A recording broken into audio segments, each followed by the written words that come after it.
नमस्कार विद्यार्थियों, लॉकडाउन के में स्पेशल ई क्लासेस में आपका स्वागत है। पहला दिन जीव विज्ञान या बायोलॉजी की क्लासेस इंग्लिश मीडियम के लिए जो है उसमें हम चैप्टर जो है वो शुरू कर रहे हैं। तो शुरुआत जो है वो शुरू से ही करते हैं।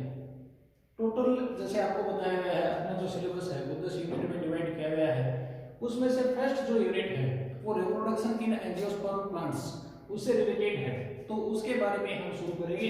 तो उसमें जो पहला ही चैप्टर है, लिखना मैं भूल गया था, तो इसमें चैप्टर फर्स्ट जो है वो हम शुरू करेंगे, जिसमें नॉर्मल सामान्य जानकारियां जो हैं वो दी गई हैं।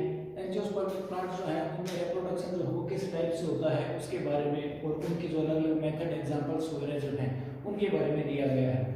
तो शुरुआत हम उसी से करते हैं। तो सबसे पहली चीज जो आती है वो है रिप्रोडक्शन। रिप्रोडक्शन जो है वो होता क्या है?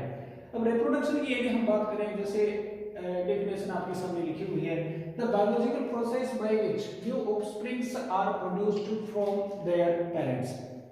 यानी अलग अलग जीव जो होते हैं वो अपनी जाति को, अपनी स्पीसीज जो है उसका एक्सटेंशन जो है वो बनाए रखने के लिए नई ऑफस्प्रिंग जो है वो प्रोड्यूस करते हैं, जिसमें वो अपनी ही स्पीसीज के नए जो सदस्य होते हैं, नए जो इंडिविजुअल होते हैं उनका प्रोडक्शन करते हैं।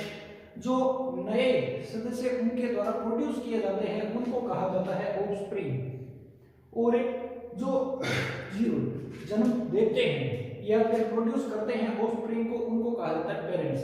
यानी पेरेंट्स के थ्रू प्रोड्यूस करना ऑफस्प्रिंग को, ये जो बायोलॉजिकल प्रोसेस है उसे हम रिप्रोडक्शन जो है वो कहेंगे।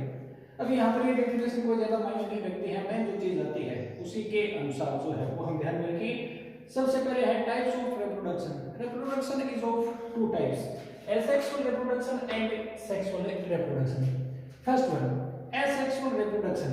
एसेक्सुअल रिप्रोडक्शन और सेक्सुअल रिप्रोडक्शन जो है उसको यदि हम ज्यादा डिटेल से समझें तो उसके लिए कुछ नॉर्मल सामान्य सी बातें जो हैं एक बार थोड़ा सा ये ध्यान में रखते हुए देखें कि सेक्सुअल रिप्रोडक्शन जो है उसके लिए जो स्पेशल कंडीशन होती है, जो इसेंशियल कंडीशन होती हैं, वो दो कंडीशन मानी जाती हैं। First one is meiosis. Meiosis जिसके थ्रू, मेयोसिस डिवीजन जिसके थ्रू पेरेंट जो है वो गेमेट का प्रोडक्शन करते हैं। इसमें पार्टिसिपेट करते हैं मेल और फीमेल। मेल जो है वो मेल गेमेट्स का प्रोडक्शन करते हैं, फीमेल जो है वो फीमेल गेमेट्स का प्रोडक्शन करते हैं। तो फर्स्ट वन जो है वो हो गया मेयोसिस या gamete production, and second one is called syngamy. Syngamy या जिसको हम फर्टिलाइजेशन भी कह सकते हैं, जिसमें जो प्रोड्यूस किए गए गेमेट्स हैं, मेल एंड फीमेल गेमेट्स, वो आपस में फ्यूज होते हैं, जिसको कहा जाता है सिनगेमी। तो ये दो इसेंशियल रिक्वायरमेंट्स होती हैं या इसेंशियल कंडीशन होती हैं सेक्सुअल रिप्रोडक्शन की। एसेक्सुअल रिप्रोडक्शन जो है वो उसी लिहाज से यदि हम डिफाइन करें तो उस लिहाज से इसे कहा जाएगा कि ऐसा रिप्रोडक्शन जिसमें meiosis and syngamy do not take place. यानी जिसमें मेयोसिस और सिनगेमी जो है वो पार्टिसिपेट नहीं करते, या वो जो आवश्यक प्रोसेस जो सेक्सुअल रिप्रोडक्शन की होती है वो इसमें एब्सेंट होती हैं, तो उस कंडीशन में ऐसे रिप्रोडक्शन को हम कहेंगे एसेक्सुअल रिप्रोडक्शन। इसमें केवल एक, in asexual reproduction only one parent takes part, यानी इसमें केवल एक ही पेरेंट जो है वो पार्टिसिपेट करता है, और वो चाहे मेल है फीमेल है उसका इसमें कोई रोल नहीं होता। इसका एक दूसरा नाम भी है, इसे एपोमिक्सिस भी कहा जाता है, असंगता भी इसको कहते हैं, क्योंकि इसमें मेयोसिस और सिनगेमी जो है वो एब्सेंट होते हैं। अब यहाँ पर यदि हम एसेक्सुअल रिप्रोडक्शन की बात करें तो एसेक्सुअल रिप्रोडक्शन जो है वो भी दो टाइप का होता है, यानी it is also of A two types, एगेमोस्पर्मी and vegetative propagation. First one एगेमोस्पर्मी। एगेमोस्पर्मी किसको कहेंगे उसको देखिए। Propagation takes place by seeds, but in the seed development meiosis and syngamy do not take place। अभी जैसे हमने बताया था कि मेयोसिस और सिनगेमी ये दो इसेंशियल कंडीशन होती हैं सेक्सुअल रिप्रोडक्शन की। यदि सेक्सुअल रिप्रोडक्शन होगा तो मेयोसिस और सिनगेमी होंगी, और उसके थ्रू जो स्ट्रक्चर प्रोड्यूस होंगी या डेवलप होंगी उनको हम कहेंगे सीड्स।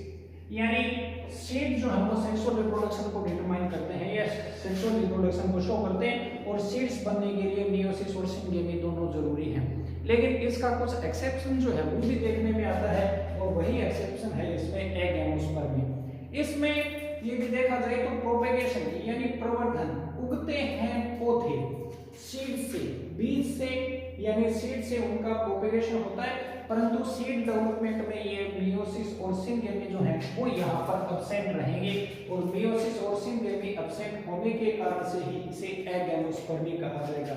ए यानी एब्सेंट, गैमस जिस जो काम में आता है रिप्रोडक्शन के लिए, या उगना, और स्पर्म्स यानी सीड से। तो सीड जो हमको बनते हैं, लेकिन गेमस यानी गेमेट फॉर्मेशन एंड फ्यूजन जो है वो एब्सेंट रहेगा।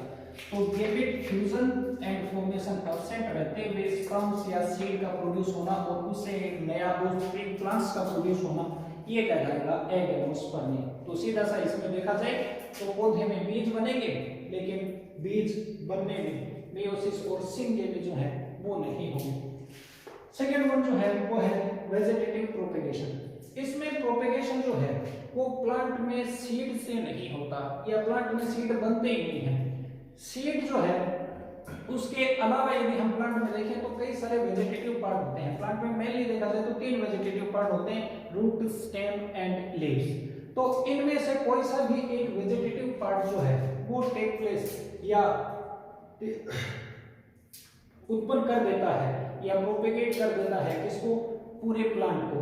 तो propagation take place from vegetative part या any vegetative part, root, seed, leaf except seed. और इसमें जो वेजिटेटिव पार्ट हम यूज करेंगे, जैसे नॉर्मली इसका यदि हम एग्जांपल देखें, जैसे आलू है, आलू का एक छोटा सा टुकड़ा काटकर हम जमीन में लगाते हैं, पूरा पौधा हो जाता है। तो आलू का जो पार्ट इसमें हम काटकर जमीन में लगाते हैं, वो जो उसका एक वेजिटेटिव पार्ट या ऑर्गन है उसको कहा जाएगा प्रोपेग्यूल्स। तो एक तो ये ध्यान रखें, प्रोपेग्यूल्स जो है वो होता क्या है, यानी वो वेजिटेटिव ऑर्गन जो यूज होता है वेजिटेटिव प्रोपेगेशन के लिए या वेजिटेटिव रिप्रोडक्शन के लिए, उसे कहा जाता है प्रोपेग्यूल्स। अब इस लिहाज से वेजिटेटिव प्रोपेगेशन जो है उसके बारे में हम पूरा डिटेल से इसमें देखेंगे, क्योंकि बड़े सिलेबस में दिया गया है। ये फिर से 2 टाइप में या 2 कैटेगरीज में डिवाइड किया जाता है। एक नेचुरल वेजिटेटिव प्रोपेगेशन जो नेचर में अपने आप से ही होता है, और दूसरा आर्टिफिशियल वेजिटेटिव प्रोपेगेशन जो इकोनॉमिक यूजेस के लिए नॉर्मली किसान वगैरह जो है वो अपने खेतों में करवाते हैं, जानबूझकर मैन मेड होता है। इस तरह का प्रोपेगेशन वेजिटेटिव प्रोपेगेशन वो आर्टिफिशियल होगा। तो पहले नेचुरल वेजिटेटिव प्रोपेगेशन जो है उसके कुछ एग्जांपल वगैरह जो है वो थोड़े बहुत ध्यान में रखने हैं, क्या होता है, कैसे होता है, पूरा ज़्यादा डिटेल में अपने सिलेबस में भी नहीं है तो वहां पर हम जाएंगे भी नहीं। अभी यहाँ पर एक नेचुरल वेजिटेटिव प्रोपेगेशन जो है वो प्लांट के किसी न किसी वेजिटेटिव पार्ट से ही होगा। कौन सा वेजिटेटिव पार्ट है उस लिहाज से यदि हम देखें तो वो वेजिटेटिव पार्ट जो है वो स्टेम हो सकता है, रूट हो सकता है, या आगे हम देखेंगे लीव्स वगैरह जो है वो भी हो सकते हैं। स्टेम के थ्रू कई सारे ऐसे प्लांट्स मिलते हैं या कई सारे ऐसे एग्जांपल मिलते हैं जो वेजिटेटिव प्रोपेगेशन शो करते हैं। इनमें स्टेम मेनली यदि देखा जाए तो जो स्टेम काम में लिया जाता है वो नॉर्मली मॉडिफाइड स्टेम होता है, यानी स्टेम का जो मेन काम होता है transportation of A minerals, water, या फिर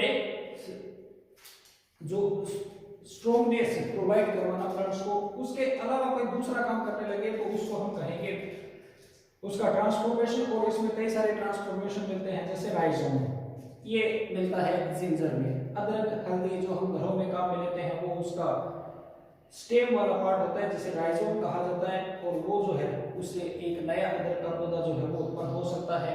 यानी राइजोम एक स्टेम है, मॉडिफाइड स्टेम, जिससे वेजिटेटिव प्रोपेगेशन हो सकता है। या फिर एक दूसरा और नॉर्मल एग्जांपल जो हम घरों में काम में लेते हैं, पोटैटो, आलू जो हम खाते हैं या सब्जी बनाने के काम में लेते हैं वो मॉडिफाइड स्टेम होता है जिसे कहा जाता है ट्यूबर। जो स्टेम फूला हुआ हो, अंडरग्राउंड हो, उसे ट्यूबर कहा जाएगा, और वो ट्यूबर जो है वो पोटैटो में वेजिटेटिव प्रोपेगेशन शो करता है।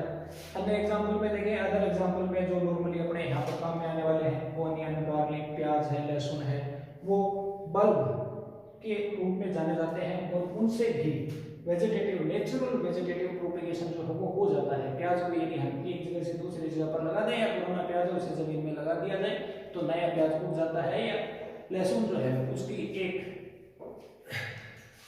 एक कलिका जो है वो भी किसी दूसरी जगह लगा दी जाए या कोई बट लगा दी जाए तो उससे पूरा लहसुन का पौधा उग जाएगा।